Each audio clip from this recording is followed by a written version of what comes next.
convencional. Com a demanda aquecida, a previsão é de prêmios atrativos na hora da colheita.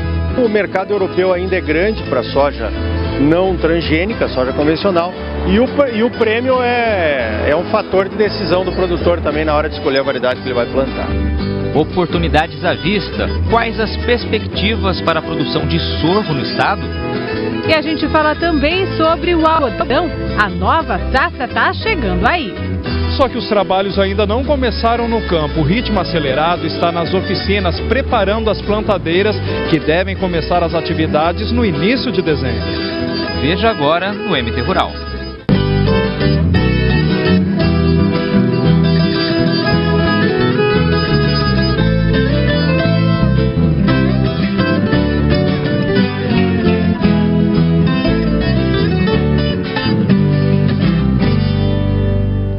Olá, muito bom dia! Bom dia, seja bem-vindo ao MT Rural, o último deste mês de novembro, e logo chegam as festas de fim de ano e muita gente incluir na ceia algum alimento que possa trazer sorte, como é o caso, por exemplo, da lentilha, que é associada à prosperidade.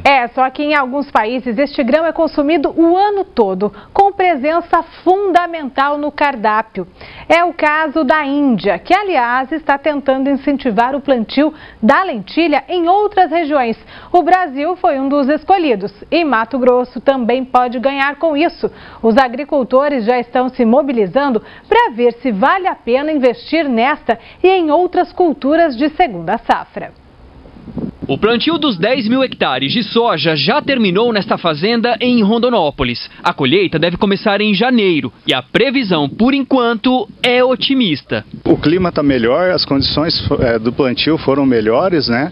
E a expectativa é de colher entre 65 e 70 sacas, bem melhor que o ano passado. O ciclo da soja dura em média de 105 a 120 dias. E assim que toda essa lavoura for colhida, o produtor deve começar a plantar aqui o milho e o sorgo, que são as culturas de segunda safra. Só que a fazenda estuda a possibilidade para o futuro de uma terceira cultura, também para o período de entre-safra.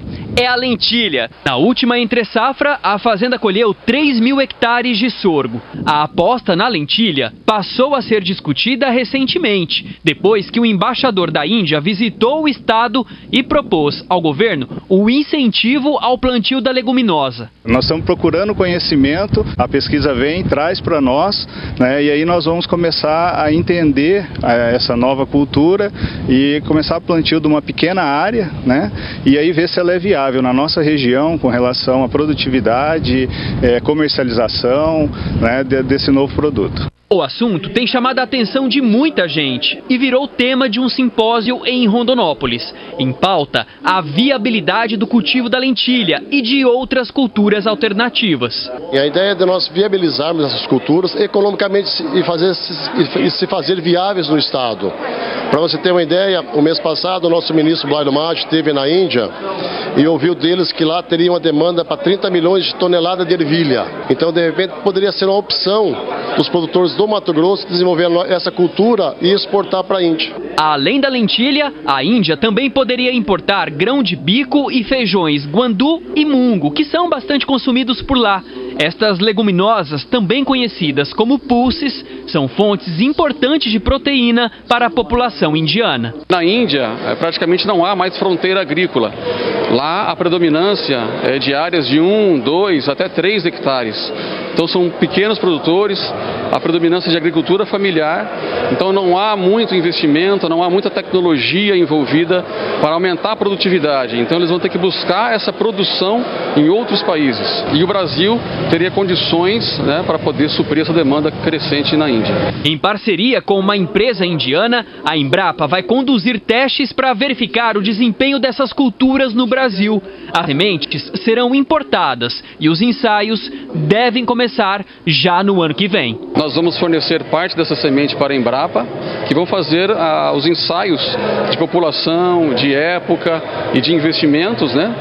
Tanto no lado de produtividade, quanto no lado de pacote tecnológico, com a utilização de inseticidas, herbicidas e todos os produtos necessários para se conseguir uma produtividade ideal. Para passar para o produtor, para ele poder tomar decisão se é interessante para ele ou não plantar essas culturas e, em sendo, já fazer um contrato de entrega futura para o mercado indiano. Quanto ao sorgo, a proposta dos especialistas é que os agricultores cultura como mais uma opção atrativa para a segunda safra, especialmente nos anos em que o calendário da safrinha está mais apertado.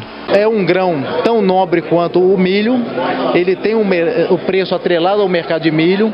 Se a gente plantar o milho até 20 de fevereiro e dali para frente plantar o sorgo, nós vamos ter comércio para o sorgo, nós vamos ter preço bom para milho e preço bom para sorgo. E produtividades elevadas, né, na safrinha plantada depois de 20 de fevereiro. A gente consegue colher lavouras de sorgo até 100 sacas por hectare. Nas últimas semanas, municípios que são referência na produção de soja no estado receberam uma caravana técnica da Fundação Mato Grosso com informações importantes sobre o manejo da lavoura. Nossa equipe acompanhou o trabalho em Primavera do Leste. Quem pensa que o trabalho dos agricultores está apenas no campo se engana.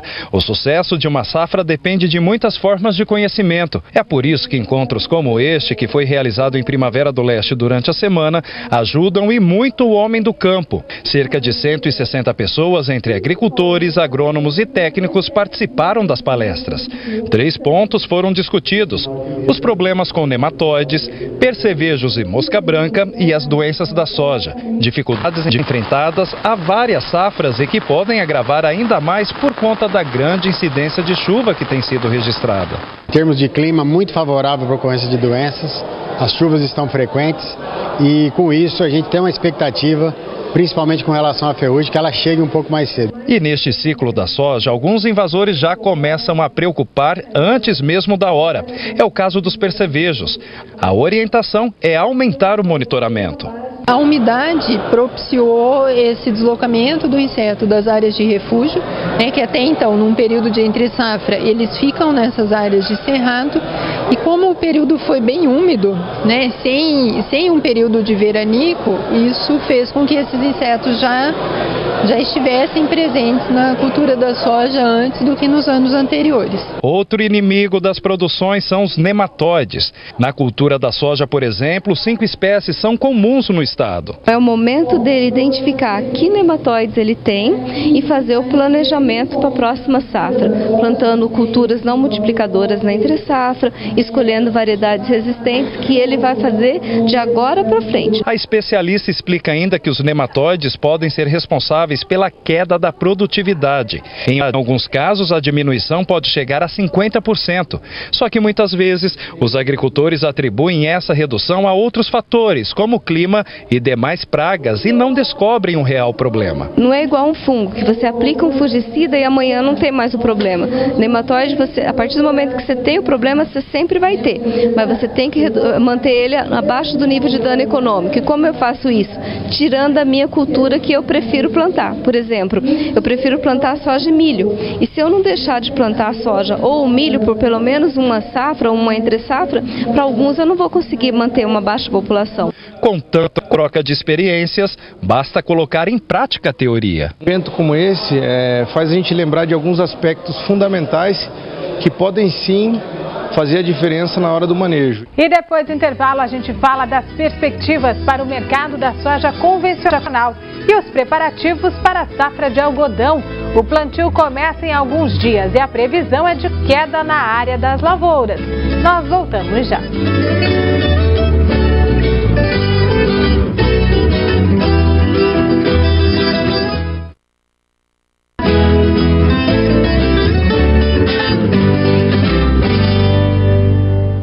Há 13 anos o Brasil deu o sinal verde para o cultivo de soja transgênica e desde então viu as sementes geneticamente modificadas dominarem os campos. Pois é, hoje elas representam mais de 90% das plantações, mas a aposta no grão convencional voltou a chamar a atenção dos agricultores. O principal motivo é o prêmio pago pela soja não transgênica. O seu Ricardo é produtor rural em Campo Novo do Parecis. Na última safra, plantou 100% da lavoura com soja convencional, dessa vez metade. Para ele, é vantagem usar esse tipo de semente. A Europa paga um prêmio pela soja não transgênica. Por exemplo, a Noruega cria salmão lá, que é o maior produtor de salmão do mundo. A Noruega compra farelo não transgênico do Brasil, porque lá o salmão não pode consumir farelo transgênico, né, na sua ração. Então o mercado europeu ainda é grande para soja não transgênica, soja convencional, e o prêmio é um fator de decisão do produtor também na hora de escolher a variedade que ele vai plantar. A semente da soja convencional é mais barata que a transgênica, só que o manejo é mais complicado. Ela não tem nenhuma resistência a herbicida, nem a lagartas, como tem as transgênicas. Você precisa conhecer bem a sua propriedade, os talhões, para escolher os herbicidas corretos, né, que vão controlar aquelas ervas daninhas logo no princípio da cultura. Mas não é nada diferente do que a gente já fazia há algum tempo atrás, antes de chegar aos transgênicos com força, né, aqui no Brasil. Dá um pouquinho mais de trabalho, mas é uma opção bem interessante. Mato Grosso é o maior produtor de soja convencional do Brasil. Na última safra, esse tipo de semente ocupou 15% da área plantada. Para incentivar esse cultivo, a AproSoja e a Embrapa lançaram mais uma edição do programa Soja Livre. O objetivo é trazer ao produtor informações, um nicho de mercado que ele tem hoje em termos de melhor preço, melhores condições, a utilização dentro do manejo da sua propriedade. A opção da escolha pelo soja livre é do produtor e ele pode ter. Tem algumas dificuldades? Tem. A soja transgênica é boa? É.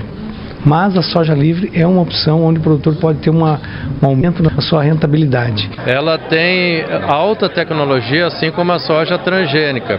Apenas ela não usa a biotecnologia com inserção de traits, ou seja, de genes de outras espécies na soja. Ela mantém o germoplasma original da soja. Mas ela usa a biotecnologia para ajudar a selecionar materiais melhores, mais adaptados, mais produtivos, com resistência às principais doenças, nematóides e assim por diante. Então, em termos de potencial produtivo, a soja convencional é no mínimo tão boa quanto a soja transgênica. Os europeus são antigos clientes da soja convencional brasileira. O objetivo agora é vender mais na Ásia, principalmente na China, mas essa é uma região bastante exigente. Esse representante de uma trending chinesa explica que a Ásia tem importado mais e a China vai precisar comprar soja convencional nos próximos anos. Este mercado está em crescimento. O Japão precisa e importa bastante. A Europa também. Em algumas regiões dos Estados Unidos, já tem agricultor voltando a produzir a soja não transgênica para atender essa demanda. Lá na China, toda a soja produzida para o consumo interno e para a alimentação humana é não transgênica e nós vamos ter que começar a importar este grão. Ainda existem alguns impasses para isso. A nossa legislação está sendo discutida, mas provavelmente vamos ver o mercado de soja convencional avançar nos próximos anos.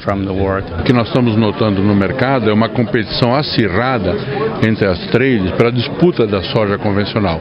Tivemos um problema de semente, faltou semente, né? Mas o produtor está percebendo que a demanda aumentou e quando aumenta a demanda, aumentam os prêmios. Para a safra 16-17 está oscilando hoje em torno de R$10 a mais por saca. Fica mais interessante para o produtor a produção de soja convencional e a tendência é a gente crer, para atender a demanda mundial, que o Mato Grosso aumente também para a próxima safra a sua produção de soja convencional. Falta pouco para o início de mais uma safra de algodão. E lá em Primavera do Leste, um dos polos da produção de pluma aqui no estado, o trabalho pré-plantio já começou. É hora de receber os insumos, ajustar as máquinas e ficar de olho no mercado. Os trabalhos nesta fazenda em Primavera do Leste estão acelerados, só que na oficina. São os últimos ajustes nas plantadeiras para a nova safra de algodão. Saiu de um plantio de soja e está fazendo a revisão e deixando ela preparada para o algodão. Plantio de soja a gente planta com espaçamento de 45. e o algodão são um espaçamento de 90, né? A gente só tira uma linha do meio, que estava com 45, 40 para 90. E tudo tem que ficar pronto até o início de dezembro, quando o plantio deve começar. Parte do adubo já está aqui no galpão. As sementes ainda estão sendo preparadas. Aqui nesta propriedade, 50% delas são produção própria da última safra. As demais são compradas. Elas devem chegar perto do plantio para não perder a qualidade. A semente ela exige um acondicionamento especial de clima e umidade. E como a nossa propriedade é próximo da cidade, nós deixamos tudo lá na empresa que faz o preparo da semente para trazer oportunamente. E nós sabemos que se a semente é mal acondicionada, vai implicar na qualidade da planta. As áreas já estão definidas. 320 hectares serão irrigados no lugar onde hoje tem soja. Nos outros 1.680, seu Otávio preparou o solo com cobertura verde de milheto. Ao todo, o algodão vai ocupar 2.000 hectares na fazenda, metade do que o agricultor plantou na safra passada. A redução é consequência da baixa produtividade, que não passou de 90 arrobas de pluma por hectare. Ano passado foi uma colheita que nos deixou muito preocupados, porque foi a colheita mais inferior de todos os anos que nós plantamos algodão desde 1997. Por isso, nós tivemos esse choque que nós vamos esse ano avaliar. Outro fator que pesou foi o custo de produção, que está em média 20% mais caro. A incerteza no mercado futuro também preocupa. Existe muito algodão no mundo e nós não sabemos como será o nosso próximo ano em torno de mercado internacional. Apesar de cauteloso diante de um cenário com tantas incertezas, o seu Otávio quer começar a safra otimista, esperando que no campo as lavouras rendam mais que no último ciclo. Esperamos fazer em torno de 280 a 300 arrobas de algodão em caroço, que passando para a pluma depois de beneficiado vai chegar em torno de 120, 125 arrobas de pluma. Olha, assim como o seu Otávio, outros agricultores devem plantar menos algodão nesta safra. As lavouras devem ocupar 600 mil hectares, 12 mil a menos que no último ciclo. No mercado disponível, as cotações da pluma subiram um pouquinho nos últimos dias. Em Campo Novo do Parecis, a arroba fechou a semana valendo R$ 79,47.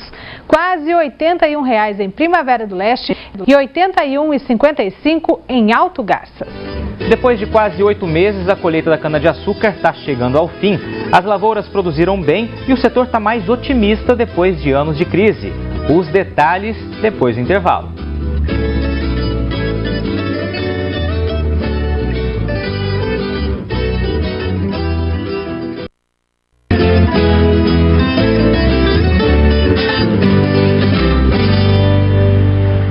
Normando Corral foi eleito na última sexta como presidente da Federação da Agricultura e Pecuária de Mato Grosso. Ele assume em janeiro e fica no cargo até 2019. Corral é engenheiro agrônomo e produtor rural em Tangará da Serra. Ele substitui Rui Prado. E agora vamos falar um pouquinho do mercado do bezerro, porque nas últimas semanas os valores ficaram estáveis. Em Barra do Garças, o animal com 12 meses vale pouco mais de R$ 1.150. Em Cáceres, R$ 1.200 e chega a R$ 1.300 em Araputanga. E na próxima quarta-feira é o último dia para proteger o rebanho contra a febre aftosa. Nesta etapa, bovinos e bubalinos de todas as idades precisam ser vacinados. A comunicação tem que ser feita ao INDEA até o dia 12 de dezembro. Para os pecuaristas do Baixo Pantanal, o prazo de comunicação vai até o dia 15. Além da relação dos animais imunizados, é preciso apresentar a nota fiscal da compra das vacinas. E quem não fizer isso fica impedido de emitir a guia de trânsito animal por 30 dias. Vale lembrar ainda que a vacinação contra a brucelose continua até o fim de dezembro. E neste caso são vacinadas as fêmeas com idade entre 3 e 8 meses. E o otimismo está voltando aos canaviais. Pelo menos é isso que esperam produtores e indústrias depois de uma safra com boas notícias dentro e também fora do campo. A colheita está no finalzinho e as perspectivas para o futuro são bem animadoras. As máquinas colhem os últimos 100 hectares do canavial. É o fim de um trabalho que começou em abril.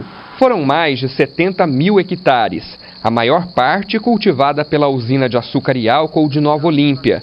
O restante por agricultores parceiros da indústria, que ficaram satisfeitos com o desempenho das lavouras. Elas produziram, em média, 65 toneladas de cana por hectare. Diria que excelente, né? Um ano atípico, digamos, apesar do atraso, a gente ter iniciado a safra aí com um pouco de atraso. Mas ocorreu tudo bem, né, com descarga, pagamentos em dias e atendendo, vamos dizer, a necessidade de cada um de colheita. Não tivemos um impasse de chuva, mas não atrapalhou nada na colheita, no andamento da safra, né? Cada tonelada foi repassada para a usina por R$ 48. O valor é considerado bom e deve permitir a renovação de uma parte considerável do canavial.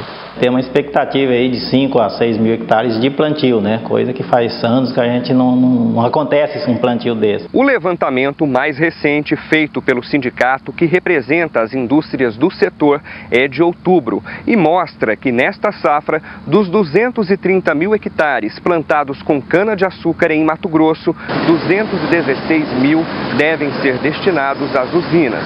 E a estimativa é que elas processem, até o término da colheita, cerca de 16 milhões e 600 mil toneladas.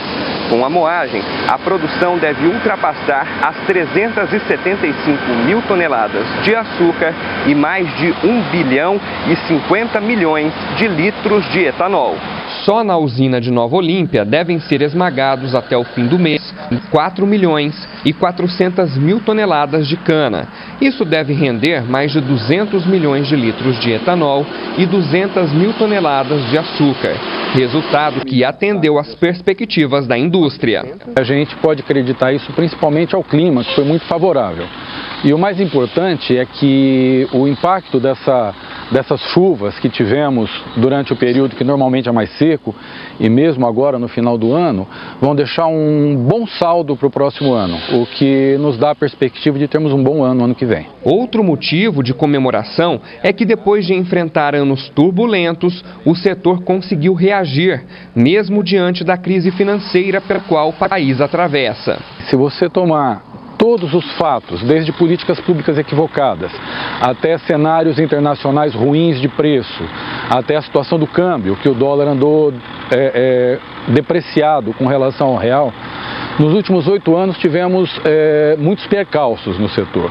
O que a gente teve de bom é que esse ano houve um alinhamento de políticas, o câmbio está favorável e o mais importante, os preços internacionais de açúcar atingiram um patamar bastante favorável.